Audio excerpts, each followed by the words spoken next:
আরে রাহাত ভাইয়া, তুমি রাগ করছো কেন? আমি তো সাইড দিয়েই হেঁটে যাচ্ছিলাম। আমি কি করে জানবো এমন কিছু হবে আমার সাথে? আমি দেখেছি, এখানে তোর কোনো দোষ নেই। বাইকটা তোর দিকে ছুটে আসছিল, কিন্তু তোর একটু সাবধানে চলা উচিত। ঠিক আছে, নেক্সট টাইম দেখে শুনে চলবো। এখন এসব রাখো তো তুমি। ভাইয়া, আমি আইসক্রিম খাবো, চলো না।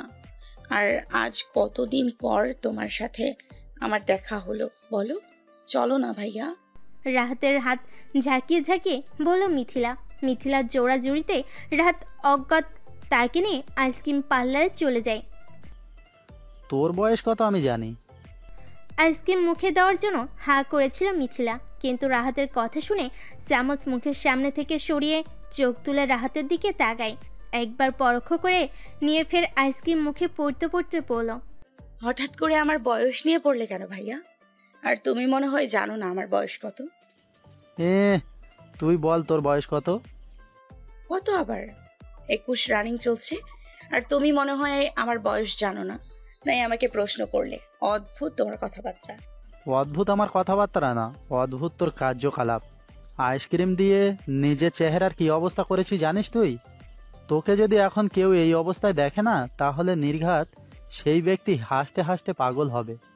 কথাটা বলে ফোন বের করে ক্যামেরা ধরলেই দেখতে পাই তার নাকের ডগায় ঠোঁটের উপর আরও কিছুটা আইসক্রিম গালেও লেগে আছে। মিথিলা হাঁক করে ক্যামেরার দিকে তাকিয়ে থেকে হঠাৎ করে উচ্চ শব্দে হেসে উঠল। এবার বুঝলি কেন তোর বয়স জানতে চাওয়ার কারণ? তোর থেকে একটা 5 বছরের মেয়ে সুন্দর করে আইসক্রিম খায়, আর এভাবে হাসবি না। মানুষ সত্য সত্য তোকে পাগল মনে করবে। কথাগুলো বলতে বলতে ফোন পকেটে ভরে নিল রাহাত। আরে হাসবো না কেন? আমি কি খুব বড় হয়ে গেছি নাকি?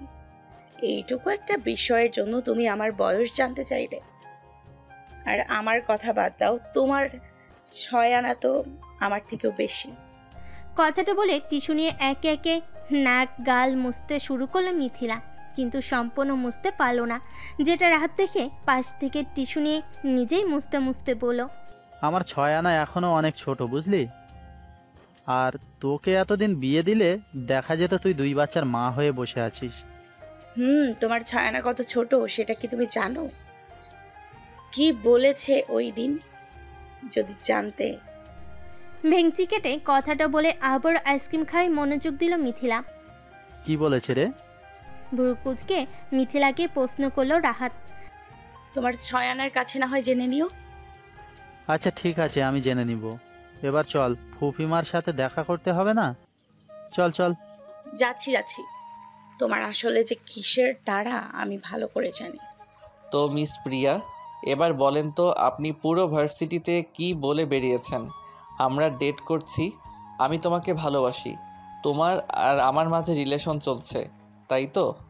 নীলের কথা শুনে শ্রাবণ পিয়াকে টেনে নিয়ে ছাদে চলে আসে। আর এখন পিয়াকে নিয়ে আসে তখন কম বেশি সবাই সেটা খেয়াল করে, যেটা দেখে সবাই এক জায়গায় বিল্ডিংয়ের নিচে চলে আসে। আর পিয়া তো সেই কখন থেকে অবাক হয়ে গেছে। আমি তোমাকে ভালোবাসি, কি নেই আমার মাঝে বলো? স্মার্ট, সুন্দর, টাকা পয়সা কি নেই আমার? হ্যাঁ, আর আমি তোমাকে কতভাবে বোঝাতে চেষ্টা করেছি আমি তোমাকে ভালোবাসি। তুমি তো আমাকে কথা ইঙ্গিত সব কিছু বুঝেও না বুঝার ভান করে থাকতে। আমার যেটা ইচ্ছা হবে তাই করব, তাতে তোমার কি? এত সময় নিয়ে পিয়ার কথা শুনে রাগ হচ্ছিল, কিন্তু শেষ কথা শুনে হালকা হেসে গাল চুলকে বলল, আমার কি তাই বললে, তাই না? আচ্ছা ঠিক আছে, আমিও তোমাকে দেখাচ্ছি আমার কি। কথাটা বলে পিয়ার হাত ধরে চাঁদের একদম কিনারে নিয়ে আসে। এবার বলি আমার কি। মুচকি হাসে বলল শ্রাবণ। শ্রাবণ, প্লিজ আমাকে ছেড়ে যেও না। আমি এখান থেকে পড়ে গেলে বাঁচবো না। ভয়ার্ত কণ্ঠে বলল পিয়া, কারণ শ্রাবণ তার অর্ধেক শরীর বাহিরে দিয়ে রেখেছে। এখন যদি ছেড়ে দেয় তাহলে 6 তলা বিল্ডিং থেকে পড়লে বাঁচা দুষ্কর। কেন তুমি না বললে আমার কি? এখন আমার কি সেটা তোমাকে দেখাচ্ছি। সরি শ্রাবণ, আমার ভুল হয়ে গেছে, আর কখনো বলবো না তোমার কি। এবার আমাকে টেনে তুলো প্লিজ। তার আগে তোমাকে এখন বলতে হবে তুমি তোমার সাথে আমাকে জড়িয়ে যেই কথা বলছো সব কিছু মিথ্যা। ঠিক আছে, আমি তাই করব। পিয়া সত্যি সত্যি তাই করলো। চেঁচিয়ে বলে দিল তার আর শ্রাবণের মাঝে কোনো সম্পর্ক নেই। সে মিথ্যা কথা বলেছে। প্রিয়ার কথা শেষ হতেই শ্রাবণ প্রিয়াকে নিয়ে ছাদের মাঝ বরাবর নিয়ে এসে দাঁড় করিয়ে দেয়। আর প্রিয়া তো হাঁপাতে শুরু করে দিয়েছে, মনে হচ্ছে একটুর জন্য প্রাণ ফিরে পেয়েছে। শ্রাবণ প্রিয়ার দিকে তাকিয়ে বলল, শোনো প্রিয়া, ছোট ছোট ড্রেস, ভারী ভারী মেকআপ, গাড়ি, টাকা এসব নিয়ে চললেই মানুষ স্মার্ট হয় না। তোমার এই ভারী ভারী মেকআপ, ছোট ছোট ড্রেস এইসব দেখে অন্য ছেলেরা পাগল হলেও এই শ্রাবণ তোমার দিকে চেয়ে পর্যন্ত দেখে না। আর আমি যখন তোমাকে ইগনোর করছি তখন তোমার কি ঠিক না আমার থেকে দূরে থাকা? আর তোমাকে এত সময় সহ্য করার কারণ হচ্ছে তোমার বাবা। তোমার বাবাকে শ্রদ্ধা করি বলে তোমাকে সহ্য করেছি। নেক্সট টাইম আমার থেকে দূরে দূরে থাকবে, বুঝতে পেরেছো? কথাগুলো শ্রাবণ আর এক সেকেন্ডও দেরি করলো না, সেখান থেকে চলে গেল। আমাকে অপমান করলে তাই না শ্রাবণ? তাও কার জন্য? ওই মিথিলার জন্য? আমিও এর প্রতিশোধ নিয়ে তবেই দম নিব। এই প্রিয়াকে অপমান করার মূল্য তোমাকে না হয় তোমার ওই মিথিলাকে দিতেই হবে। রাগে অপমানে দাঁতে দাঁত চেপে কথাগুলো বলল প্রিয়া। মা, এক গ্লাস পানি দাও তো। সবেমাত্র কলেজ থেকে ফিরেছে অহনা। ড্রয়িং রুমের সোফায় ব্যাগ রেখে সেখানেই বসে পড়ল। সোফায় বসতে বসতে চেঁচিয়ে মিসেস তনয়া শেখকে পানি দিতে বলে। সিলিংয়ের দিকে তাকিয়ে রইল। এইভাবে কেউ বসে আর নিজে থেকে উঠে পানি নিয়ে খেতে পারো না? পুরশালী গম্ভীর কণ্ঠে শুনে তড়িৎ গতিতে সোজা হয়ে বসল অহনা, কারণ এই গম্ভীর কণ্ঠের মালিককে সে খুব ভালো করে জানে। এটা তার গুরু গম্ভীর মার্কা রাহাত ভাই, যাকে একটু বেশি ভয় পায় সে। সবার সাথে সুন্দর করে কথা বলেও তার সাথে কথা বলতে গেলেই গম্ভীরভাবে কথা বলে। মনে হয় জন্মের সময় মামিমা মধু না দিয়ে করলা দিয়েছিল, একটু ভালো করে কথা বলে না। ওভাবে হা করে তাকিয়ে না থেকে পানি খেয়ে তাড়াতাড়ি রুমে গিয়ে ফ্রেশ হয়ে আসো। রাহাতের বলতে দেরি হলেও অহনার পানি শেষ করতে দেরি করলো না। ঢকঢক করে পুরো গ্লাস শেষ করে। আরে আস্তে আস্তে খাও, এমন তাড়াহুড়ো করছো কেন?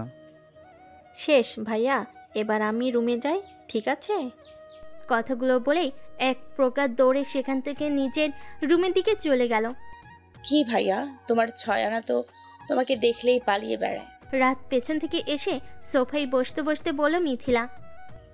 তুই চুপ করে থাক, কলেজ থেকে ফিরছি, একটু রেস্ট নিতে হবে তো। শুধু পারো ধমক দিতে। অহনা ঠিকই বলে, তুমি একটা করলার জুস। রাহাতের পেছন থেকে এসে সোফায় বসতে বসতে বলল মিথিলা। কথাটা বলেই জিভ কাটল মিথিলা।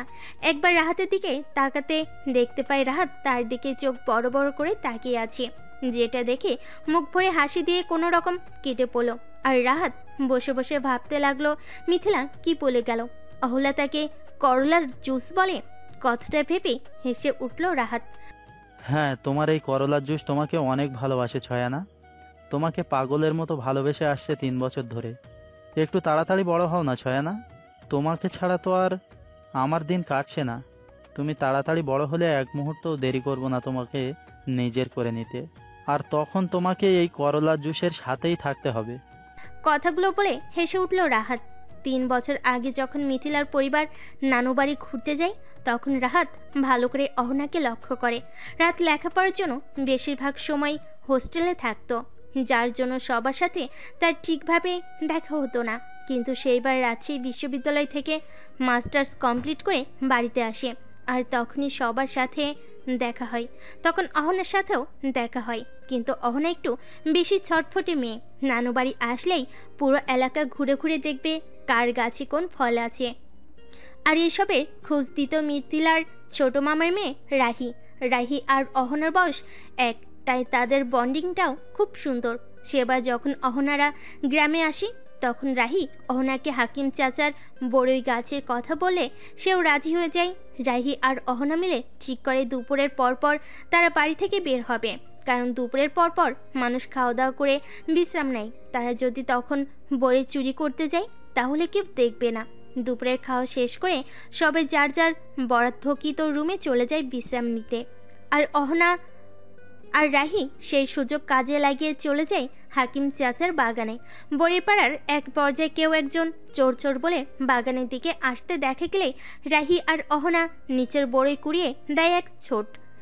দৌড়ের সময় একবার পিছনে ফিরে তাকিয়ে দেখেছে কেউ আসছে নাকি, তো একবার রাস্তার দিকে তাকিয়ে ছুটে চলেছে। এই কোন খাম্বারে, এখানে কোন বেটা খাম্বা দাঁড় করিয়েছে, তাকে পেলে। কথাটা আর শেষ করতে পারল না অহনা। সামনে রাহাতকে দাঁড়িয়ে থাকতে দেখে শুকনো ঢুকলে নাই। একবার সামনে পিছনে তাকিয়ে দৌড় দেওয়ার জন্য সামনে যে কখন রাহাত চলে এসেছে সেটা খেয়াল করেনি অহনা। আর এদিকে অহনা কিনা তাকে না দেখে খাম্বা বলে চলেছে। আই অ্যাম সরি ভাইয়া, ভাইয়া প্লিজ কাউকে বলবেন না, আমরা এখানে বড়ই চুরি করতে এসেছি। মা যদি জানতে পারে তাহলে আমাকে খুব বকা দিবে। প্লিজ ভাইয়া, আপনি কাউকে বলবেন না প্লিজ। অহনা কি বলে চলছে সেদিকে রাহাতের কোনো ধ্যান নেই। সে তো তার সামনে দাঁড়িয়ে থাকা সাদা পরীকে দেখছে। সাদা একটা টপস আর জিন্স, মাথায় হিজাব বাঁধা, বড় বড় চোখের পাপড়ি, চোখে কাজল, ঠোঁটে হালকা গোলাপি রঙের লিপস্টিক। মেয়েটাকে দেখতেই নেশা নেশা লাগছে। এই জীবনে কম তো মেয়ে দেখলো না। কই, তাদের দেখে তো এমন কিছু হয়নি। তাহলেই বাচ্চা মেয়েকে দেখে তার এমন লাগছে কেন? ভাইয়া, চোখের সামনে তুড়ি বাজিয়ে ডাকলো অহনা। আমি কাউকে কিছু বলবো না, কিন্তু কাউকে না বলে গাছের জিনিস নেওয়া পাপ কাজ, সেটা জানো না?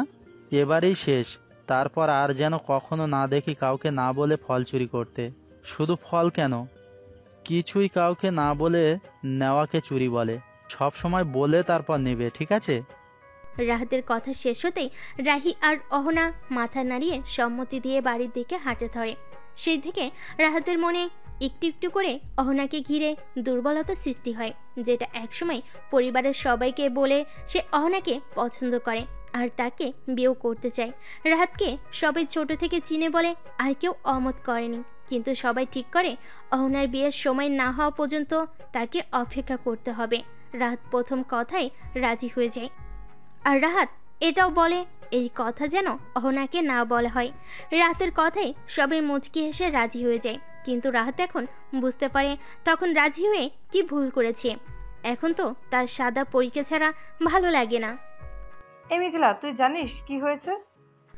রাতের খাবার শেষ করে সবে মাত্র রুমে এসেছিল মিথিলা, তখনই তিথি ফোন করে কথাটা বলে সে উত্তর দিল।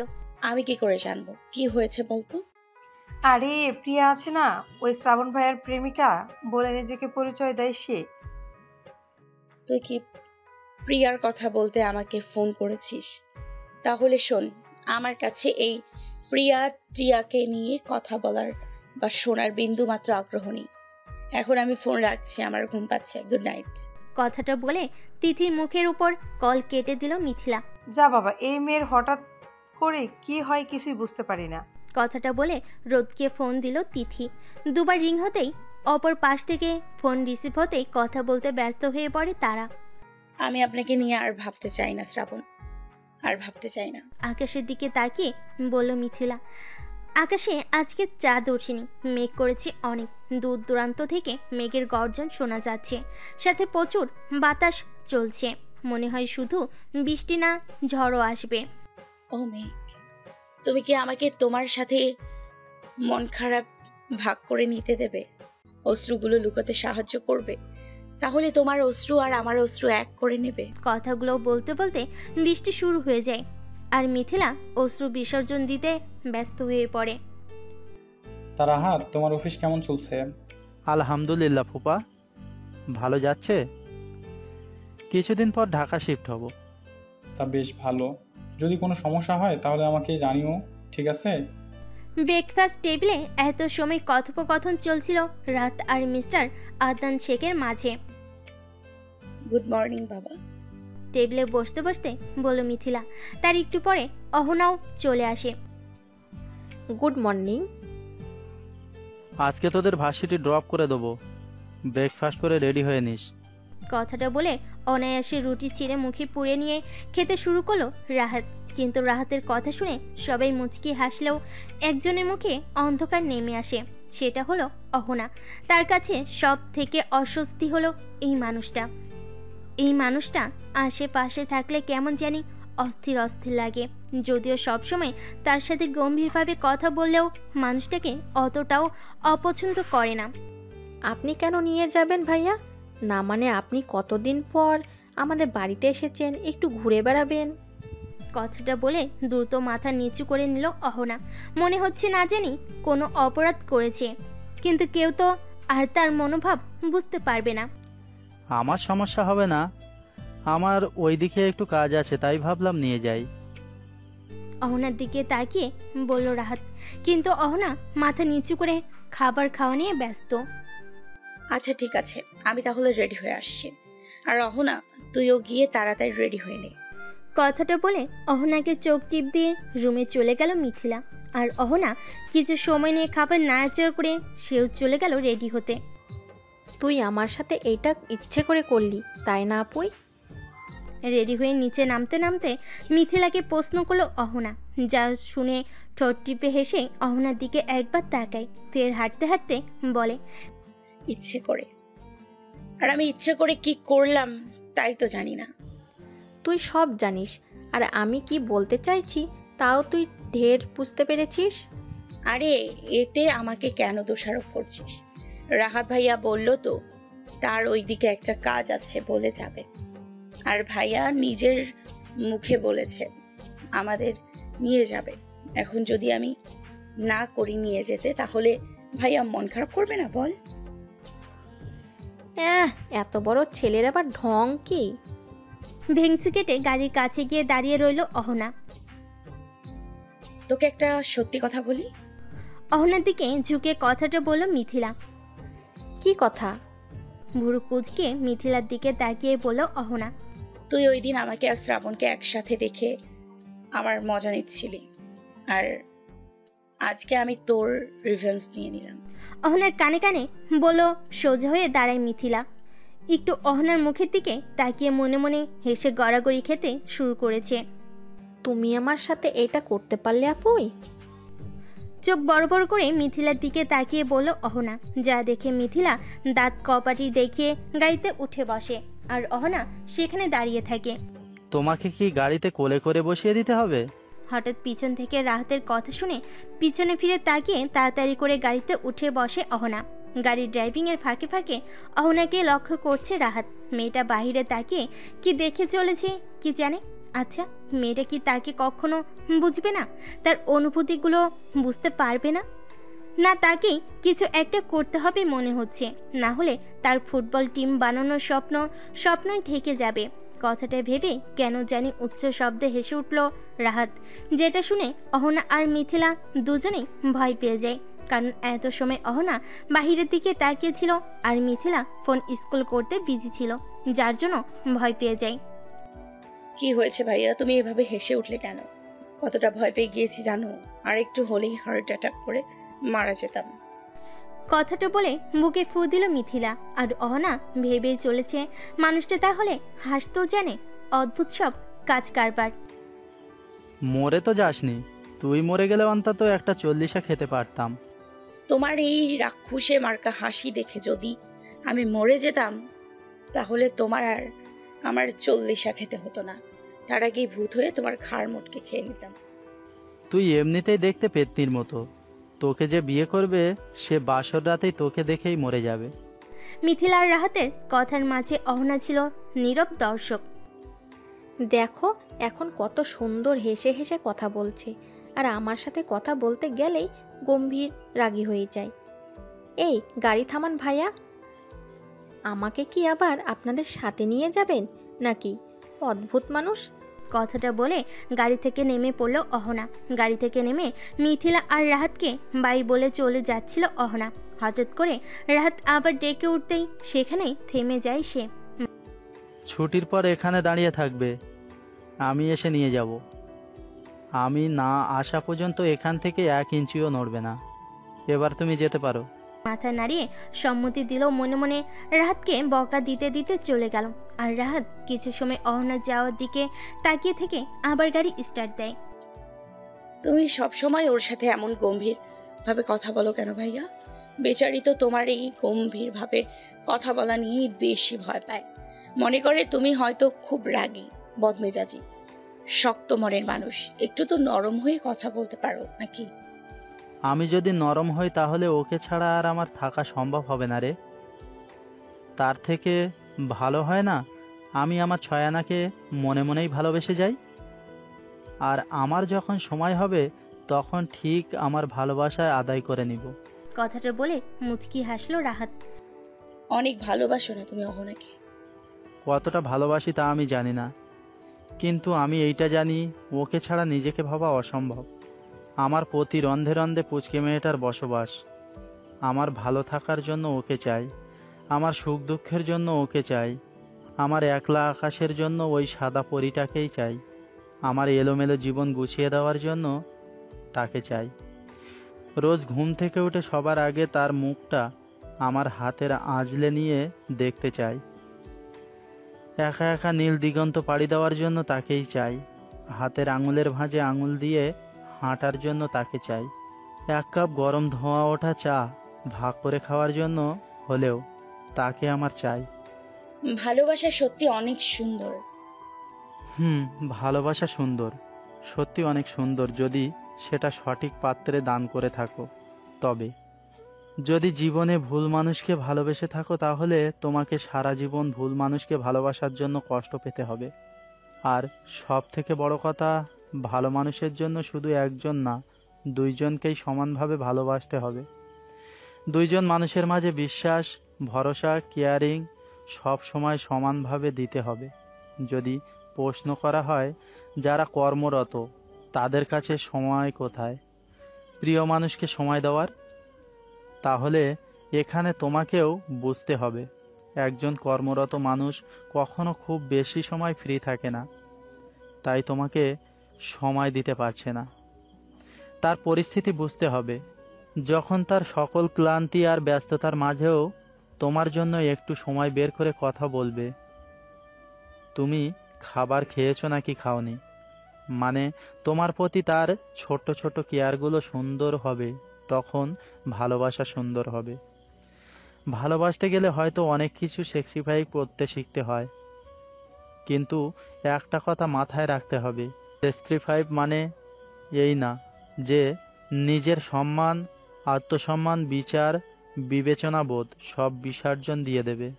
যদি প্রিয় মানুষকে ভালো দেখতে চাও, তাহলে যদি মনে করো তোমার থেকে দূরে থাকাই তার জন্য মঙ্গলকর, তাহলে দূরে চলে যাও।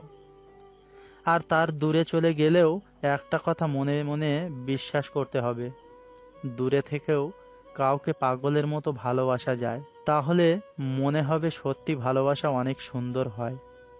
কথাটা বলে থামলো রাহাত, আর মিথিলা মনোযোগ দিয়ে শুনলো তার কথা।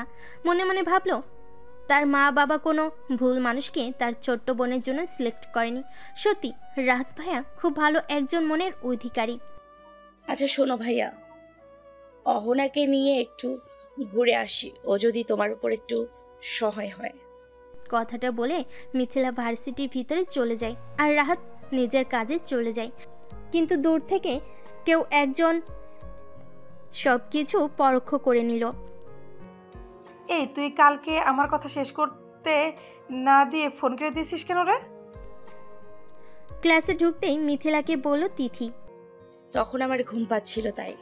আর একটা কথা শোনো, ওই প্রিয়া টিয়াকে নিয়ে কোনো কথা শোনার বিন্দুমাত্র ইন্টারেস্ট নেই। যা ইচ্ছা হয় হোক, তাতে আমার কিচ্ছু যায় আসে না। আরে শুনবি তো নাকি, ওই প্রিয়াকে কালকে শ্রাবণ ভাইয়া ছাদে নিয়ে গিয়ে ঝুলি দিয়েছিল, আর ওই প্রিয়া সম্পূর্ণ ভার্সিটিতে বলে বেরিয়েছে শ্রাবণ ভাইয়ার সাথে তার সম্পর্ক চলছে।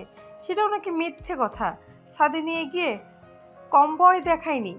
কথাটা বলে মিথিলার দিকে তাকাতে দেখতে পাই মিথিলা কানে হেডফোন দিয়ে গান শুনছে, যা দেখে একটা দীর্ঘশ্বাস ফেলে সেও রোদকে ফোন দিল। আপনার নাম মিথিলা তাই না? ওয়াশরুমে যাওয়ার জন্য বের হয়েছিল মিথিলা, হঠাৎ একটা মেয়ে এসে উক্ত কথাটা বলল। কেন, কিছু কি বলবেন? আপু, আপনাকে 4 তলার কারো বিভাগে যেতে বলা হয়েছে। আমাকে আমাকে আবার কে যেতে বলেছে? ভুরু কুঁচকে মেয়েটার দিকে তাকিয়ে বলল মিথিলা। সিনিয়র একটা ভাই যেতে বলেছে, কি যেন নাম বলেছে ঠিক মনে পড়ছে না, কিন্তু আপনার যাওয়ার নাকি খুব দরকার, তাড়াতাড়ি করে যেতে বলা হয়েছে। কথাটা বলে মেয়েটা সেখান থেকে চলে যায়। আর মিথিলা ভাবতে ভাবতে সেও 4 তলা চলে যায়, কিন্তু সেখানে গিয়ে কাউকে দেখতে না পেয়ে অবাক হয়ে যায়। যা বাবা, মেয়েটা যে বললো কেউ একজন আসতে বলেছে, কিন্তু আমি তো এখানে কাউকে দেখতে পাচ্ছি না। কেউ কে আছেন? হ্যালো, কেউ কে আছেন এখানে? কথাটা বলতে বলতে ভিতরে চলে যায় মিথিলা, কিন্তু না, এখানে কেউ নেই। কাউকে দেখতে না পেয়ে যখন দরজা খুলে চলে যায়, যখন দরজার কাছে গিয়ে দরজা খুলতে গেলে তখন আর দরজা খুলতে পারলো না। অনেক চেষ্টা করেও যখন খুলতে পারছিল না, তখন দরজায় ধাক্কা দিতে শুরু করে, কিন্তু তাকে কেউ আর তার চিৎকার আর দরজা ধাক্কানোর শব্দ শুনতে পারছিল না, কারণ কারু বিভাগের ক্লাস 4 তলার একদম শেষ প্রান্তে, যার জন্য কেউ কিছু শুনতে পারছিল না। খুব আমাকে অপমান করেছিলে, তাই না শ্রাবণ? এবার তোমার করা অপমানের মূল্য তোমার মিথিলাকে পেতে হবে। কথাটা বলে বাইরে থেকে 4 তলার সুইচ বোর্ডের লাইন অফ করে দেয় পিয়া। হঠাৎ করে পুরো ক্লাসরুম অন্ধকার হয়ে যাওয়ায় ভয় পেয়ে যায় মিথিলা। অন্ধকারে মিথিলার ফোবিয়া আছে, যার জন্য সে অন্ধকারে অনেক ভয় পায়। মিথিলা আবারও দৌড়ে দরজার কাছে এসে চিৎকার করে সবাইকে ডাকতে শুরু করে, কিন্তু এবারের ফলাফলও আগের মতো শোনো। হঠাৎ করে ফোনের কথা মনে হলো, পরে মনে করে ফোন তো শাওনির কাছে রয়ে গেছে, তাই আবারও দৌড়ে দরজার কাছে গিয়ে দরজা ধাক্কা দিতে লাগলো, আর সাথে চিৎকারও করতে থাকে। একটা সময় মিথিলা সেখানে জ্ঞান হারিয়ে পড়ে যায়। এই মিথিলা, কোথায় চলে গেল রে? আমি তো ভাবছিলাম হয়তো ক্লাসে চলে এসেছে, তাই আমিও চলে এলাম। এইখানে দেখছি না। কই আসেনি তো, হয়তো কোনো কাজে গেছে, এসে পড়বে। এখন নোটসগুলো লেখ। শাওনিকে কথাটা বলে লেখায় মন দিল তিথি। তিথির কথা শুনে মনে মনে ভাবলো হয়তো সত্যি কাজে গেছে। তার তো আবার বই কালেক্ট করার কথা ছিল, তাই আর কিছু না ভেবে নোটস না লিখে খাতায় হাবিজিবি আর্ট করতে লাগলো। দোস্ত, এই দেখ, তোর রাহাত ভাই দাঁড়িয়ে আছে। রাহাতকে দেখিয়ে বলল অহনার বান্ধবী সিমরান। সিমরানের কথা শুনে সামনে তাকিয়ে দেখে রাহাত গাড়িতে হেলান দিয়ে দাঁড়িয়ে দাঁড়িয়ে ফোন টিপছে। দোস্ত, তোর রাহাত ভাই দেখতে মাশাআল্লাহ সেই হ্যান্ডসাম, আমার খুব ভালো লেগেছে রে। মনের ঘন্টা বেজে গেছে, বুক ধুকপুক ধুকপুক করতে শুরু করেছে। অহনার বাম পাশ থেকে বুকে হাত দিয়ে বলল অহনার আরেক বান্ধবী দিয়া। যাও না, প্রেম নিবেদন করে আসো তাহলে। রাতকে ভালো করে দেখতে দেখতে দিয়াকে বলল অহনা। সত্যি বলছিস যাবো? যা। আর শোন, তুই যে আমার বেস্ট ফ্রেন্ড, এইটা আবার বলতে যাস না। আচ্ছা ঠিক আছে, আমি তাহলে গিয়ে বলে আসি। কথাটা বলে দিয়া রাহাতের দিকে এগিয়ে গেল। অহনা সিমরানকে টেনে নিয়ে গেল গেটের কাছে, দিয়া রাহাতকে কি বলে তা শোনার জন্য, বিশেষ করে রাহাতের রিয়াকশন দেখার জন্য। রাহাত যে আজ দিয়াকে সেই লেভেলের ঝাড় ঝাড়বে এটা ভালো করে বুঝতে পারছে। হাই। রাহাতের সামনে হাসি মুখে কথাটা বলল দিয়া। ফোনে অহনার কিছু ছবি দেখছিল রাহাত, যেগুলো সে লুকিয়ে লুকিয়ে তুলেছিল, কিন্তু কারোর কথা শুনে সামনে তাকিয়ে দেখলো একটা মেয়ে হাসি মুখে দাঁড়িয়ে আছে। হ্যাঁ বলো। ভোর কুচকে গলায় গম্ভীর ভাব নিয়ে কথাটা বলল রাহাত। না না কিছু না, আমি যাচ্ছি। রাহাতের গম্ভীর কণ্ঠ শুনে আর কিছু বলার সাহস পেল না দিয়া, তাই কোনো রকম সেখান থেকে মানে মানে কেটে পড়ল। অদ্ভুত। কথাটা বলে একবার গেটের ভিতরে লক্ষ্য করে, আবারও ফোনের দিকে তাকাই রাহাত। তোর ওই ভাই হ্যান্ডসাম হলে কি হবে, মুখে কোনো রসকস নাই। বাবা গো বাবা, ভয় পাইয়ে দিয়েছে। না জানি দিয়ার কি অবস্থা। আরে ভাই, আমি কি আর সাদে বলি এই বেটা খারুস? আর আমি কি আগে বলেছিলাম নাকি? দেখ আমার রাহাত ভাই কত হ্যান্ডসাম, নিজে যেচে গেছে বাঘের গুহায়। এখন আমি কি করব? সত্যি বেটা খরচ রে না, কেমন করে কথা বলে। আমি যদি আর একটু দাঁড়িয়ে থাকতাম তাহলে ভয়ে এতক্ষণ অজ্ঞান হয়ে পড়ে থাকতাম। অহনার কথা শেষ হতেই দিয়া কথাগুলো বলে উঠল। বুকে ধুকপুক ধুকপুক হাওয়া। হুম, সব। কাদু কাদু ফেস করে বলল দিয়া, যেটা দেখে অহনা সিমান একসাথে হেসে উঠল। এবার চল, জিহান আমার জন্য অপেক্ষা করছে। শেষ কথাগুলো একটু লাজুক ফেস করে বলল সিমরান। হ্যাঁ চলেন, আবার আপনার জিহান আপনার জন্য কান্না করবে। সিমরানের গাল চেপে বলল অহনা। অহনা সিমরান চলে গেল আর দিয়া তার বাবার জন্য অপেক্ষা করতে লাগলো। তার বাবা তাকে নিতে আসবে। ভাইয়া। এবার কানে সেই কাঙ্ক্ষিত মানুষের কণ্ঠ কর্ণপাত হতেই ফোন রেখে হাসি মুখে সামনে তাকালো। গাড়িতে উঠে বসো। কথাটা বলে ড্রাইভিং সিটে গিয়ে বসলো রাহাত, আর রহনা পিছনের সিটে গিয়ে বসলে রাহাত সেটা লক্ষ্য করে। আমাকে কি তোমার ড্রাইভার মনে হয়? লুকিং গ্লাসের দিকে তাকিয়ে পড়ল রাহাত। জি। রাহাতের কথা শুনে থতমত খেয়ে কি বলছে সে নিজেই বুঝতে পারল না। অহনার উত্তর শুনে ভুরু জোড়া কুঁচকে যায়। বলছি আমাকে কি তোমার ড্রাইভার মনে হয়? না, তা হবে কেন? তাহলে পেছনে বসেছো, সামনে এসে বসো। কেন রে, আমি কি তোকে বলেছিলাম আমাকে নিয়ে যেতে আসতে? তুই নিজে যেচে পড়ে বলেছিস নিতে আসবি, তাহলে এখন তুই কেন ড্রাইভার হবি না? মনে মনে আরও অনেক কিছু বলতে বলতে সামনে সিটে গিয়ে বসলে রাহাত গাড়ি স্টার্ট দেয়। কি হয়েছে, তোকে এত অস্থির লাগছে কেন? দা ভাই, মিথিলা মিথিলা সম্পূর্ণ কথা শেষ করতে পারল না শ্রাবণী, তার আগেই কান্না করে দিল, যেটা দেখে শ্রাবণ আরও বিচলিত হয়ে যায়। কান্না না করে আমাকে বল কি হয়েছে, আর মিথিলার কি হয়েছে? কথাটা বলে এক বোতল পানি সামনে এগিয়ে ধরলে শ্রাবণী এক চুমুকে অর্ধেক শেষ করে দেয়। তবে মিথিলাকে খুঁজে পাচ্ছি না, হিসকি তুলতে তুলতে বলল শ্রাবণী। শ্রাবণীর কথা শুনে ভুরুগুলো আপনা আপনি কুচকে গেল। খুঁজে পাচ্ছিস না মানে কি? খুঁজে দেখ, হয়তো লাইব্রেরি বা ওয়াশরুমে আছে কোথাও। না দা ভাই, আমরা সবাই অনেক খুঁজছি কিন্তু পাইনি।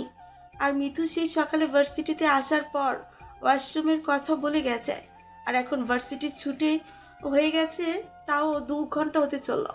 সবাই চলেও গেছে প্রায়, কিন্তু মিথু এখনো আসেনি, তাই আমি তোমার কাছে যাচ্ছিলাম। কথাটা বলে আবারও কান্না করে দিল শ্রাবণী। ফোন করে দেখেছিস? মিথিলা ওয়াশরুমে যাওয়ার আগে আমাকে ফোন দিয়ে গেছিল ভাইয়া। শ্রাবণ আর শ্রাবণীর কাছে আসতে আসতে বলল সায়নী। এবার যেন শ্রাবণের আরও টেনশন হতে শুরু করলো। এখন এই মেয়েকে কোথায় খুঁজে পাবে সে? এত সময় হয়ে গেল মেয়েটাকে খুঁজে পাওয়া যাচ্ছে না, আমাকে একবার জানানোর প্রয়োজন মনে করলি না? সরি দা ভাই।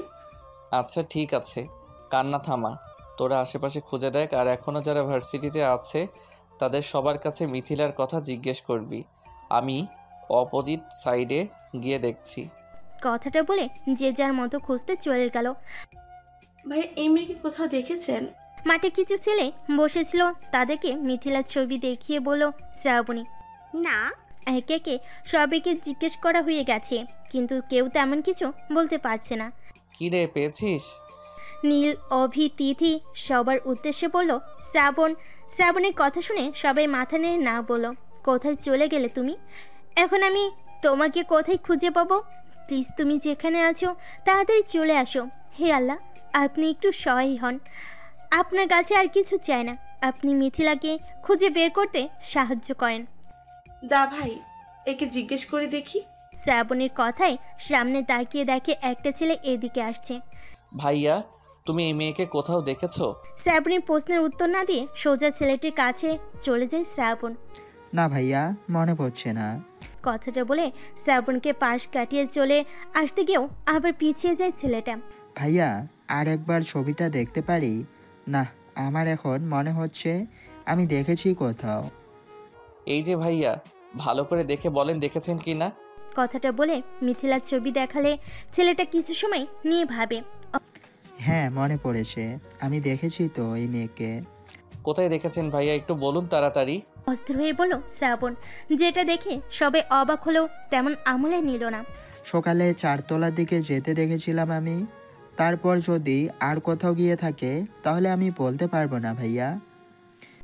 ছেলেটার কথা শুনে একটু কিছু ভাবলো শ্রাবণ। ধন্যবাদ ভাই আপনাকে। কথাটা বলে শ্রাবণ দৌড়ে চলে গেল চারতলার দিকে। তার পিছু পিছু একে একে সবাই চলে যায়। চারতলায় গিয়ে দেখে সব রুমে লক করা। তবু একটা একটা করে সব রুম চেক করে নিল, কিন্তু কোথাও পেল না। দাভাই কোথায় চলে গেল মিথিলা? আবারও কান্না করে দিল শ্রাবণী। জানি না, আমি কিছু জানি না। কথাটা বলে শ্রাবণ সেখান থেকে চলে আসতে গেলে একটা রিং দেখতে পায়, যেটা সে হাতে তুলে নিয়ে ভালো করে দেখে। এটা মিথিলার রিং, তুমি কোথায় পেলে দাভাই? এই তো এখানে পড়েছিল, তার মানে মিথিলা হয়তো এখানে কোথাও আছে। অভি, তুই এখন রাহিম চাচাকে ডেকে নিয়ে আয় ফার্স্ট, আর বলবি চারতলার সব রুমের চাবি নিয়ে আসতে। শ্রাবণের কথা শুনে দ্রুত কদমে নিচে চলে গেল অভি রহিম চাচাকে ডেকে আনতে। দাভাই, তোমার মনে হয় মিথু ক্লাসের ভেতরে আছে? ঠিক জানি না, তবে মনে হচ্ছে। যদি মিথিলা ভেতরে থেকে থাকে তাহলে তো রহিম চাচা তাকে দেখবে নাকি? আগে আসুক, তারপরে দেখা যাবে। শ্রাবণ আর শ্রাবণীর কথার মাঝে অভি রহিম চাচাকে নিয়ে চলে আসে। রহিম চাচাকে নিয়ে আসতেই শ্রাবণ একটা একটা ক্লাসরুম খুলে দিতে বলে। একে একে সব ক্লাস খুলে গেছে, তাও মিথিলাকে পাওয়া যায়নি। এখন শুধু একটা ক্লাস খুলে দেওয়া বাকি, সেটাও খুলে দিল।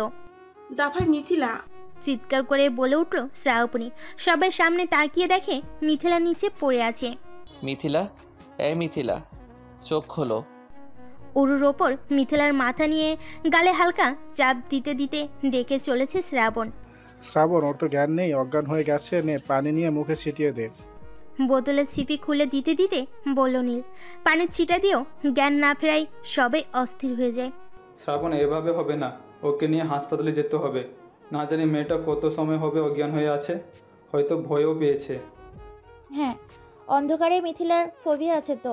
অভির কথা শেষ হতে শ্রাবণের উদ্দেশ্যে বলল সায়নী। আমি ওকে নিয়ে হাসপাতালে যাচ্ছি, তোমরা ওর বাড়িতে ফোন করে হাসপাতালে চলে আসতে বলো। কথাটা বলে মিথিলাকে কোলে তুলে নিয়ে বের হয়ে যায় শ্রাবণ। এই নিন, হা করেন।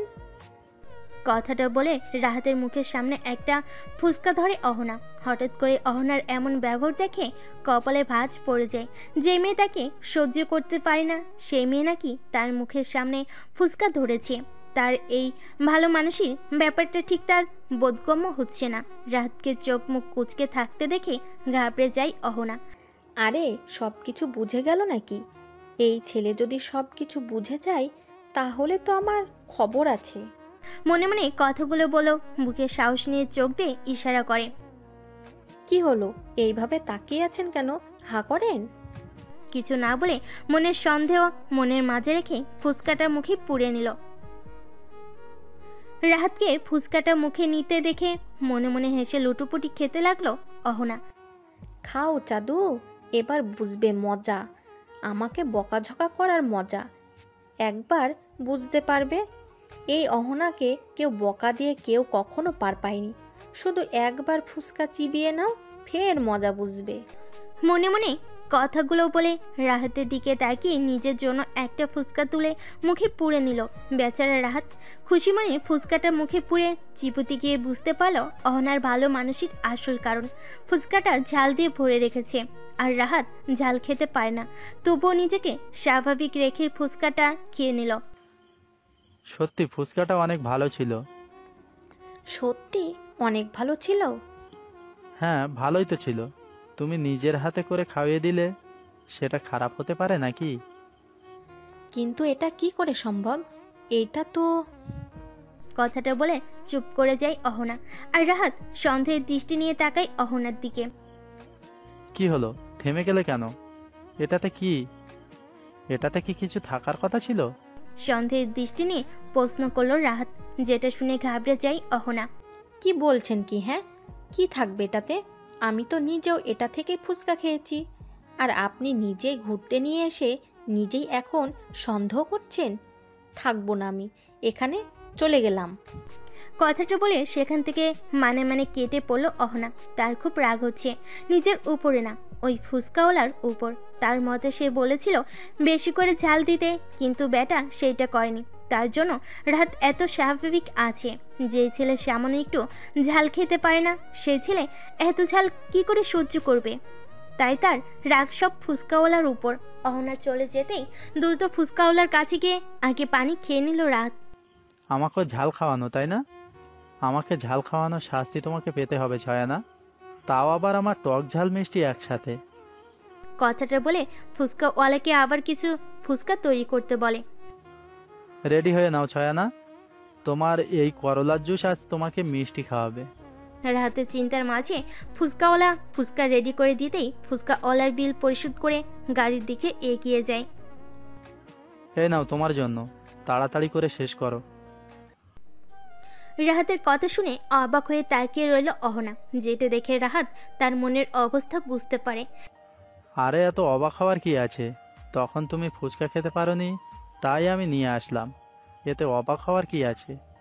এটা সত্যি যে তখন সে ফুচকাগুলো শেষ করতে পারেনি, তার আগেই সেখান থেকে চলে এসেছিল যেন রাহাতের প্রশ্নের সম্মুখীন হতে না হয়। এখন রাহাত তার জন্য ফুচকা নিয়ে এসেছে দেখে খুশি মনে ফুচকা খেতে শুরু করে। ঝাল, পানি দিন, আমি পানি খাবো। এটা অনেক ঝাল ছিল।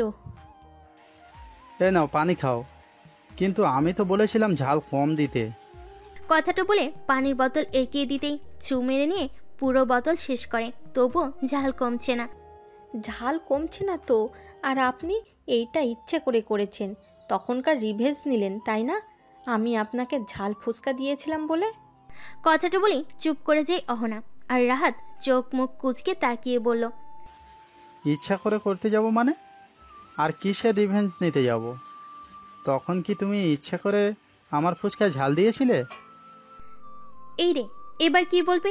ঝালের জন্য সব সত্যি কথা বলে দিয়েছে, এখন তো মিথ্যা কথা বলতেও পারবে না, আবার সত্যি কথাও বলতে পারবে না। যেটাই বলবে তার জন্য একটাই শাস্তি, গাড়ি থেকে ধাক্কা দিয়ে ফেলে দিবে। আমার ঝাল কমছে না, কিছু মিষ্টি জাতীয় দিন। ঝালে আমার গলা জ্বলে গেল। কই একটু ঠান্ডা কিছু দিবে, তা না শুধু প্রশ্ন করেই যাচ্ছে। অহনা তার প্রশ্নগুলো এড়িয়ে গেল, তা ভালোই বুঝতে পারলো, কিন্তু কিছু বলল না। তাই অহনার শেষ কথাকে প্রাধান্য দিয়েই বলল, আচ্ছা ঠিক আছে, আমার কাছে যেটা আছে সেটা তুমি নিবে। আরে যা আছে তাই দিন, আমার আর এই ঝাল সহ্য হচ্ছে না। অহনার কথা শুনে মনে মনে হেসে উঠল রাহাত। ঠিক আছে দিচ্ছি বলেই টুপ করে অহনার ঠোঁটে একটা চুমু দিয়ে বসলো, আর অহনা সেখানেই মূর্তির ন্যায় বসে রইল। কি হলো বিষয়টা ভাবতেই অহনার কান্না চলে আসে। সে কি বলেছিল আর কি হলো ভাবতেই তার তালগোল পাকিয়ে যাচ্ছে। রাজ্যে এমন কিছু করবে সেটা কল্পনাও ভাবতে পারেনি। সে তো মিষ্টি জাতীয় কিছু চেয়েছিল, কিন্তু তার পরিবর্তে তাকে চুমু। এখন নিজের উপর রাগ হচ্ছে, কেন সে রাহাতকে ঝাল ফুচকা দিতে গেল, আর কেনই বা তার কাছে মিষ্টি জাতীয় কিছু চাইতে গেল। এখন নিজের চুল নিজেরই ছিঁড়তে ইচ্ছে করছে। হঠাৎ করে অহনা কান্না করে দিল, যেটা দেখে রাহাত ঘাবড়ে যায়, সাথে বিচলিত হয়ে পড়ে। এই অহনা, কান্না করছো কেন? আই অ্যাম সরি, আমার ভুল হয়েছে, আমি মানছি। প্লিজ আমাকে ক্ষমা করে দাও। অহনা প্লিজ কান্না থামাও। এই অহনা, বলছি তো আমার ভুল হয়ে গেছে, আর কান্না করো না। তোমার কান্না আমার সহ্য হয় না, প্লিজ তুমি কান্না করো না। রাহাতের কথার মানে বুঝতে না পারলেও তার অস্থিরতা আর বিচলিত হয়ে পড়া দেখে কান্না থেমে গেল অহনার। আমি বাড়িতে যাব। নাক টেনে কথাটা বলল অহনা। রাহাতও আর কিছু না বলে অহনার কথা মতো গাড়ি স্টার্ট দিয়ে বাড়ির দিকে চলে গেল। ডাক্তার মিথিলা ঠিক আছে? এত হাইপার হওয়ার কিচ্ছু হয়নি, ভয়ের জন্য জ্ঞান হারিয়েছিল আর একটু শরীর দুর্বল। আমি ইঞ্জেকশন দিয়ে দিচ্ছি, কিছুক্ষণের মধ্যে জ্ঞান ফিরে আসবে। শ্রাবণ আর ডাক্তারের কথা শুনে সবাই স্বস্তির নিঃশ্বাস নেয়। এরই মাঝে মিথিলার মা মিসেস তনয়া শেখ চলে আসে। ডাক্তার মিথিলা ঠিক আছে, কোনো চিন্তার কিছু হয়নি তো? মিসেস তনয়ের কথা শুনে ডাক্তার একবার শ্রাবণ তো আরেকবার শ্রাবণের দিকে তাকালে শ্রাবণ ব্যাপারটা বুঝতে পারে। শ্রাবণ ডাক্তারকে মিসেস তনয় শেখের পরিচয় দিতে ফের কথাগুলো রিপিট করে চলে যায় অন্য পেশেন্ট দেখতে। আন্টি, আপনি বরং মিথিলার কাছে যান। শ্রাবণের কথা বলতেই দ্রুত কদমে মিসেস তনয় শেখ মিথিলার কেবিনের দিকে অগ্রসর হয়। মিথিলা হঠাৎ করে চারতলায় কি জন্য গেল ঠিক বুঝতে পারলাম না, আর গেলই যখন তবে ভিতরে আটকে গেল কি করে? সেটাই, হয়তো কোনো কাজে গিয়েছিল, কিন্তু সেখানে আটকে গেল কি করে? আর রহিম চাচা কি মিথিলাকে দেখিনি? না দেখে ক্লাসে তালা দিয়ে দিবে? তাহলে কি কেউ ইচ্ছা করে এমন করেছে? শাওনের কথা শেষ হতেই উক্ত কথাগুলো বলল অভি। অভির কথা শেষ হতেই সবাই চিন্তিত হয়ে পড়ে। সবাই রহিম চাচাকে চেনে জানে, ভিতরে কাউকে রেখে উনি কখনো বাহির থেকে দরজা লক করবে না। আগে মিথিলা সুস্থ হোক, তারপরে একে একে সব প্রশ্নের উত্তর পেয়ে যাব। তোরা সবাই এখানে থাক, আমি একটু আসছি, আমার একটা কল করতে হবে। তিথির কথা শেষ হতেই শ্রাবণ উক্ত কথাগুলো বলে চেয়ার ছেড়ে উঠে একটু সরে গিয়ে কাউকে একটা কল করে। হ্যালো, আসসালামু আলাইকুম চাচা, আমি শ্রাবণ। আসসালামু আলাইকুম। হ্যাঁ বলো। চাচা, আমার আপনার কাছে কিছু জানার ছিল। আমার কাছে? আচ্ছা ঠিক আছে, আমি যদি জেনে থাকি তাহলে আমি তোমাকে সঠিক উত্তর দেব। ধন্যবাদ চাচা। চাচা, আজকে কি আপনি 4 তলার কারু বিভাগের কক্ষে তালা দিয়েছেন? না তো, আমি তালা দেইনি। রহিম চাচার কথা শুনে কপালে ভাঁজ পড়ে গেল শ্রাবণের। রহিম চাচা যদি তালা না দিয়ে থাকে তাহলে কে তালা দিয়েছে? চাচা, আপনাকে অনেক ধন্যবাদ। ভালো থাকবেন চাচা, আসসালামু আলাইকুম। কথাটা বলেই ফোন কেটে দিল শ্রাবণ। এখন তারও চিন্তা হতে শুরু করলো, কে মিথিলাকে ওই ক্লাসে লক করে দিয়ে গেছে। মিথিলার জ্ঞান ফিরেছে? শ্রাবণীর দিকে তাকিয়ে প্রশ্ন করলো শ্রাবণ। শ্রাবণী উত্তর দিতেই কেবিনের দিকে চলে গেল শ্রাবণ। তার খেয়াল নেই ভিতরে মিথিলার মা বসে আছে। তুমি এতটা কেয়ারলেস কি করে হতে পারলে? কথাটা বলেই চুপ করে যায় শ্রাবণ। ভিতরে যে মিথিলার মা আছে মনে নেই, তাই কথাগুলো বললে অপ্রস্তুত হয়ে পড়ে শ্রাবণ। আই এম সরি আন্টি, আপনারা কথা বলেন, আমি বাহিরে অপেক্ষা করছি। কথাটা বলেই কেবিন থেকে বের হয়ে গেল শ্রাবণ। তার এবার অস্বস্তি হচ্ছে, না জানি মিথিলার মা তাকে কি মনে করেছে। এরই মাঝে অহনা আর রাহাতও চলে আসে। মিসেস তনয় শেখ হসপিটালে আসার সময় রাহাতকে ফোন করে জানিয়ে দিয়েছিল মিথিলার কথা। অহনার সাথে রাহাতকে দেখে ভুরু জোড়া কুঁচকে যায় শ্রাবণের। এই ছেলে এখানে কি করছে? এই ছেলেই তো মিথিলাকে ভার্সিটি ড্রপ করে দিয়ে গিয়েছিল। কে এই ছেলে? মিথিলার সাথে তার সম্পর্ক কি? নানান কথা মাথায় ঘুরপাক খেতে লাগলো। ভাইয়া, আপুই? শ্রাবণ কেবিন থেকে বের হতেই প্রশ্ন করলো অহনা। তোমার আপুই সুস্থ আছে, ভিতরে তোমার আম্মু আছে, ওনাকে ঠিক চিনতে পারলাম না অহনা। রাতকে দেখে প্রশ্ন করলো শ্রাবণ। উনি আমার মামাতো ভাই রাহাত। আর রাহাত ভাইয়া, উনি হচ্ছেন শ্রাবণী মানে মিথিলা আপুর বেস্ট ফ্রেন্ডের ভাই, সাথে সিনিয়র। রাহাত এবং শ্রাবণ একে অপরকে দেখিয়ে বলো অহনা। শ্রাবণ একবার রাহাতকে আপদমস্তক দেখে নিয়ে সৌজন্য হেসে সাক্ষাৎ করে নেয়। রাহাতের সাথে কিছু কথা বলে শ্রাবণীদের কাছে চলে যায় শ্রাবণ। মিথিলার আম্মু বা রাহাত যদি কিছু জিজ্ঞেস করে তাহলে কিছু বলার দরকার নেই, টেনশন করবে, এই দিকটা আমি দেখে নিচ্ছি। আর মিথিলাকে এখন কিছু জিজ্ঞেস করতে হবে না। আন্টিকে আমরা কিছু না বলেও মিথিলা তো বলবে, আর আমার মনে হয় সত্যি কথা ওনাদের বলা উচিত। চিন্তা করিস না, আমি সব সামলে নিব। ঠিক আছে, কিন্তু কেউ তো ইচ্ছে করে এমন করছে, সেটা বোঝাই যাচ্ছে। কালকে এইটা নিয়ে ভাবা যাবে, এখন আর এইসব নিয়ে কথা বাড়াতে হবে না। সবার সাথে কথা বলতে বলতে মিথিলের মা মিসেস তনয় শেখ কেবিন থেকে বের হয়ে আসে। রাহাতকে ডাক্তারের সাথে কথা বলতে বলে রাহাত ডাক্তারের কাছে চলে যায়। তোমাদের অনেক ধন্যবাদ। আরে আন্টি, ধন্যবাদ দিয়ে আমাদের ছোট করবেন না, এইটা আমাদের দায়িত্ব ছিল, এখানে ধন্যবাদ দিয়ে শুধু আমাদের ছোট করবেন না। রাহাত চলে যেতেই মিসেস তনয় শেখ শ্রাবণদের সামনে এসে কথাগুলো বলে। শ্রাবণের কথা শুনে মিসেস তনয় শেখ সৌজন্যমূলক হাসি শ্রাবণকে উপহার দেয়। তুমি তো মিথিলার সাথে দেখা করতে চেয়েছিলে, তাহলে গিয়ে দেখা করে আসতে পারো। জি আন্টি। মিসেস তনয় শেখের কথা শুনে একটু ইতস্তত বোধ করে। ঠিক আছে, যাও। মিসেস তনয়া শেখ কথাটা বলতে শ্রাবণ দ্রুত সেখান থেকে প্রস্থান করে। মিসেস তনয়া শেখ শ্রাবণকে বরাবর পছন্দ করে এসেছে। শ্রাবণী আর মিথিলা পরিচয় হওয়ার পর থেকে মিথিলা প্রায় শ্রাবণীদের বাসায় যেত। মিস্টার আদনান শেখ কাজের ব্যস্ততার জন্য মেয়েকে নিয়ে আসতে পারতো না, তাই মিসেস তনয়া শেখ নিজের মেয়েকে নিয়ে যেত। তখন শ্রাবণকে সে দেখে আসছে, যেমন তার রক্ষণশীল ব্যবহার তেমনি তার কথা বলার ধরন সবাইকে খুব অল্পতেই আপন করে নিতে পারে। এখন কেমন ফিল করছো? আপনি? ফিনালের তীব্র গন্ধে চোখ মুখ কুঁচকে শুয়েছিল মিথিলা। হঠাৎ করে কারোর কথা শুনে চমকে ওঠে, পাশ ফিরে তাকিয়ে দেখে চিরচেনা সেই মানুষটি, সাথে অবাকও হয়। হ্যাঁ, আমি অবাক হবার কিছু নেই, শুনলাম তুমি অসুস্থ তাই দেখতে এলাম, এই আর কি। আমি কি আপনাকে এত কিছু বলেছি নাকি? গাল ফুলে কথাটা বলল মিথিলা, যা দেখে শ্রাবণী একটু মুচকি হেসে বলল, তা বলনি ঠিক আছে, কিন্তু আমাকে দেখে যেভাবে চমকে গিয়ে আপনি করে উঠলে তাতে করে তোমার পরের প্রশ্ন কি হতে পারে বোঝাই যাচ্ছে। সবকিছু যখন এতই বুঝতে পারেন তাহলে আমাকে কেন বুঝতে পারলেন না শ্রাবণ? আমার অনুভূতিগুলো কেন বুঝতে পারলেন না আপনি? কি বিড়বিড় করে বলছো? জোরে বলো, আমিও একটু শুনি। কই কিছু না তো। আর আপনি চোখে ন্যাপি পড়েছে, বুঝতে পেরেছেন? কি থেকে কি দেখেছেন? আমার চোখে ন্যাপি পড়েছে? হ্যাঁ, আপনার চোখে ন্যাপি পড়েছে। আমি কিছু বলিনি, অথচ আপনি বলছেন আমি বিড়বিড় ফিসফিস করছি। তার মানে তুমি বলতে চাইছো তুমি বিড়বিড় করে কিছু বলনি? তা না হলে কি? আর আমি যদি কিছু বলে থাকি তাহলে আপনি নিশ্চয়ই শুনেছেন। আমি ভুল দেখছি? তুমি মনে হচ্ছে মাইক দিয়ে চিল্লিয়ে কথাগুলো বলেছো, তাই আমি শুনতে পেরেছি। তাহলে শুনতে যখন পাননি তাহলে আমিও কিছু বলিনি। তাহলে সত্যি মনে হয় আমার চোখে ন্যাপি পড়েছে। কথাটা বলে শ্রাবণ আর মিথিলা দুজনেই হেসে উঠল। আচ্ছা, আপনি মেয়েদের মতো ঝগড়া কোথা থেকে শিখলেন বলেন তো? আমি কোথায় ঝগড়া করলাম বলো তো?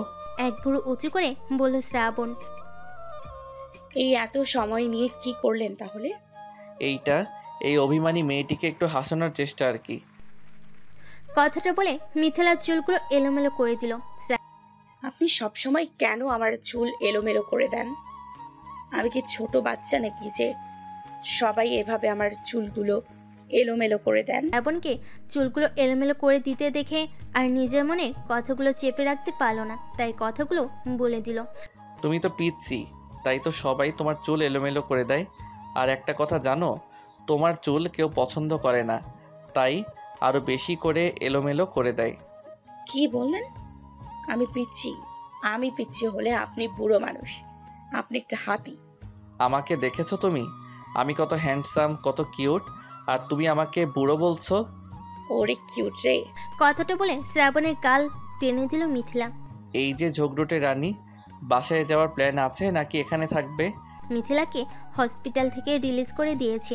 মিথিলাকে নিয়ে রাহাত মিসেস তনয়া শেখ বাড়ি নিয়ে চলে গেছে। বাকি সবাই একটা কফি শপে গিয়ে বসেছিল আর মিথিলার বিষয় নিয়ে আলোচনা করছিল। তাদের আলোচনা শেষ হতেই যে যার মতো বেরিয়ে গেল।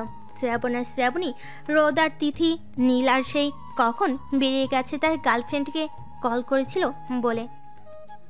অভি চলে গেছিল, কিন্তু তার বোন স্মৃতি ফোন করে পেস্ট্রি নিয়ে যেতে বলেছে, তাই আবার ফিরে এসেছে। পেস্ট্রি নিয়ে ফেরার পথে শাওনিকে দাঁড়িয়ে থাকতে দেখে বাইক থামিয়ে কথাটা বলল অভি। বাড়িতে যাওয়ার সময় হঠাৎ করে শাওনির মা ফোন দিয়ে তার মেডিসিন আনতে বলে, তাই অর্ধেক রাস্তা থেকে আবার তাকে ফিরে আসতে হয়। কিন্তু বিপত্তি হয় মেডিসিন নিয়ে ফেরার পথে। হঠাৎ করে বাসের চাকা পাংচার হয়, সবাইকে বাস থেকে নেমে যেতে হয়, আর মাঝ রাস্তায় গাড়ি পাওয়া দুষ্কর। তখনই পাশ থেকে কেউ একজন কথাগুলো বলতেই চমকে ওঠে শাওনি। এই আপনার সমস্যা কি বলেন তো? এইভাবে কেউ কথা বলে? একটু হলেই তো আমার প্রাণ পাখি ফুরুত বলছিল। আর আপনাকে বলেছি না আমাকে ঝগড়াটা বলবেন না, তাহলে রাস্তাঘাটে কেন বলেন? আমার সমস্যা হলে তুমি বুঝলে, আর আমি যা ইচ্ছা হয় তাই বলবো, তাতে তোমার কি? কথাগুলো টেনে টেনে বলল অভি, যেটা দেখে তিথির গায়ে কেউ আগুন ধরিয়ে দিয়েছে এমন ফিলিংস হচ্ছে। আমাকে বলে আবার আমাকেই বলেন আমার কি? এইবার বুঝতে পারছেন আমার কি? ভরা রাস্তায় দুহাত দিয়ে অভি চুল ধরে টেনে দাঁতে দাঁত চেপে কথাগুলো বলল। রাস্তায় দাঁড়িয়ে থাকা সবাই হতম্বিত হয়ে শাওনির কার্যকলাপ দেখে যাচ্ছে। আর অভি সমানভাবে চুল ছেড়ে দিতে বলছে, কিন্তু অভি সেই কথা কানে তুলছে না সায়নী। আরে কি করছো, সবাই দেখছে, আমার চুল ছাড়ো। আচ্ছা আমার ভুল হয়েছে, আর কখনো ঝগড়াটে বলবো না, প্লিজ এবারের মতো ছেড়ে দাও। ছাড়বো না। আপনি আরো বলেন ঝগড়ুটে। আজকে আপনাকে ঝগড়ুটে কাকে বলে দেখিয়ে ছাড়বো। অভি চুল টানতে টানতে বলল সায়নী। আমার ভুল হয়েছে বললাম তো, এবার ছেড়ে দাও প্লিজ সায়নী। ঠিক আছে, এবারের মতো মাফ করে দিলাম, জান। অভি চুল ছেড়ে দিয়ে হাঁপাতে হাঁপাতে বলল সায়নী। ধন্য আমাকে আপনি ক্ষমা করেছেন তার জন্য। এই আপনি আবার ঝগড়া শুরু করতে চাচ্ছেন, নিজেই ঝগড়া করেন আবার আমাকে ঝগড়ুটে বলেন। আচ্ছা ঠিক আছে, এখানে দাঁড়িয়ে আছো কেন, বাসায় যাও। আপনি কি অন্ধ? দেখতে পাচ্ছেন না টায়ার পাঞ্চার হয়ে গেছে? দাঁত কটমট করে কথাটা বলল সায়নী, যা দেখে অভি দাঁত বের করে হেসে ওঠে। আমি দেখছি, এবার বাইকে উঠে বসো, আমি তোমাকে পৌঁছে দিচ্ছি। এই মাঝ রাস্তায় গাড়ি পাওয়া যাবে না, এইটা নাও, এটা পড়ে নাও। কথাটা বলতে বলতে হেলমেট সায়নীর সামনে দিলেই এক প্রকার ছিনিয়ে নেয়। আজকে কিন্তু আমি চা না খেয়ে যাব না। বাইক চালাতে চালাতে বলল অভি। শুধু খাই খাই করেন কেন? আর আপনার বাসায় চা নেই নাকি চিনি নেই? না গো, চিনি যেই দাম, আমাদের বাড়ি চিনি নাই, তাই তোমাদের বাসায় চা খাবো। এত কিপটুমি করে কেন? ঠিক আছে, এত কিছু বলতে হবে না, চা খাওয়াবো নি। দুজনে মিলে ঝগড়া করতে করতে সায়নীর বাসায় চলে আসে। যতই বলুক এরা ঝগড়া করবে না, ততই এদের ঝগড়া লেগে থাকে, কোনো কমার নাম নেই। এই ঝগড়া তাদের কোথায় নিয়ে যায় সেইটা দেখা যাক।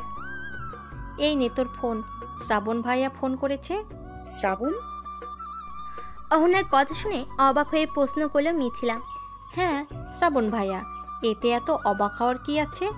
শ্রাবণ ভাইয়া ফোন করেছে না, মনে হচ্ছে বরিস জনসন ফোন করেছে। যত সব আজাইরা কথার পিপুলসকন। কথাটা বলে মিথিলার হাতে ফোন দিয়ে রুম থেকে বের হয়ে গেল অহনা। আর অহনার যাওয়ার পানে তাকিয়ে থেকে বিড়বিড় করে বলল, এইটুকু মেয়ের কথা বলার ওয়ে কি রে বাবা? আমি এর বড় নাকি এ আমার বড় বুঝতে পারি না। এভাবে ঝাড়ি মেরে গেল না, এর কিছু একটা করতেই হবে। নিজের ভাবনার মাঝে ফোনের ওপাশ থেকে শ্রাবণের কণ্ঠ শুনে তাড়াতাড়ি করে ফোন হাতে নিয়ে বেলকুনিতে চলে গেল মিথিলা। হ্যালো, মিহি কণ্ঠে বলল মিথিলা। সাবধানে, বাসায় পৌঁছে গিয়েছো? অনেক আগেই পৌঁছে গিয়েছি। ঠিক আছে তাহলে এখন রাখছি, শুভরাত্রি। শ্রাবণ, কিছু বলবে? বলো, কি বলতে চাও? ধন্যবাদ। কেন? আমাকে ওই অন্ধকার রুম থেকে সেভ করার জন্য। এতে ধন্যবাদ দেওয়ার কিছু নেই, এইটা আমার রেসপন্সিবিলিটি। শ্রাবণের কথা শুনে নিমিষে হাসি মুখটা চুপসে গেল। সে মন খারাপে শুনিয়ে ফের বলল, শুধু রেসপন্সিবিলিটি? ফোনের ওপাশ থেকে শ্রাবণ মিথিলার মন খারাপ বুঝতে পারলো কি না জানা নেই, তবে তার ঠোঁটে হাসির দেখা গেল। ঠোঁটে হাসি নিয়ে বলল, আমার এই ছোট জীবনে পাওয়া না পাওয়ার নেই কোনো অভিযোগ। আমি তো জানি আমি শ্যামকৃষ্ণ, কোনো দীপশিখার প্লাবন। আমার এই ছোট জীবনে তুমি একমাত্র বর্ষণের কারণ। কোনো এক বর্ষার সন্ধ্যায় তোমার সাথে বৃষ্টিবিলাস করতে করতে তোমার কানের লতিতে গভীর চুম্বন করে মৃদু কণ্ঠে বলিব, তুমি আমার কতটা আপন। নিজের প্রশ্নের প্রেক্ষিতে এমন কিছু শুনবে সেটা আশা করেনি মিথিলা। ফোন কেটে দ্রুত কদমে রুমে এসে ড্রেসিং টেবিলের সামনে গিয়ে দাঁড়ায়। আয়নায় নিজেকে খুঁটিয়ে খুঁটিয়ে দেখতে লাগলো মিথিলা। শ্রাবণের কথাগুলো মনে হতেই লজ্জারে এসে হানা দেয় সারা মুখ জুড়ে। হৃদস্পন্দন দ্রুত গতিতে বিট করতে শুরু করেছে। আবারও মনের মাঝে অনুভূতিগুলো ডানা ঝাপটাতে শুরু করলো। You are very special for me, very special. কথাটা বলে বেলকুনি থেকে রুমে চলে গেল শ্রাবণ। কি হলো, চলুন। এখানে সঙ্গের মতো দাঁড়িয়ে থাকবেন নাকি ভেতরেও যাবেন? আপনাকে কি আবার দাওয়াত করতে হবে? অভিকে দাঁড়িয়ে থাকতে দেখে কথাগুলো বলল সায়নী। এই তুমি আমাকে কি বললে? তো কি বলবো? হ্যাঁ, আপনি ভেতরে না গিয়ে এভাবে হাঁ করে জোকারের মতো দাঁড়িয়ে আছেন কেন? এই তুমি আমাকে এইসব কি বলছো? তখন তুমি আমাকে কি বলেছিলে আর কি করেছো? যা বলেছি বেশ করেছি। আমার মুখ আমার ইচ্ছে, আমি যা খুশি তাই বলবো করবো, তাতে আপনার কি? ভেতরে চলুন।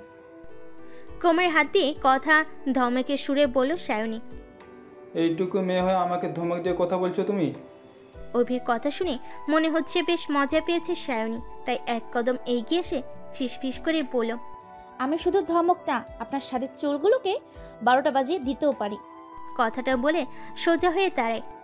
সে আর বলতে, তুমি আমার চুলের যেই অবস্থা করেছো তার ভোলা সম্ভব না। শুধু আমার চুল না, সাথে আমার মান সম্মানে ফালুদা করে দিয়েছো। আর তুমি শুধু ঝগড়াটে না, সাথে পেতনি একটা। গাল ফুলিয়ে বলল অভি, যেটা দেখে হেসে উঠল সায়নী। কথাটা মনে রাখবেন, এখন ভেতরে চলুন। কথাটা বলেই ভেতরে চলে গেল সায়নী, তার পেছন পেছন অভিও চলে গেল। আম্মু, এই আম্মু, কোথায় তুমি? বাড়ির ভিতরে ঢুকে ব্যাগটা সোফায় ঢিল দিয়ে সোফার কোণায় ছুঁড়ে মারে, তারপর নিজের মাকে চেঁচিয়ে ডেকে ওঠে।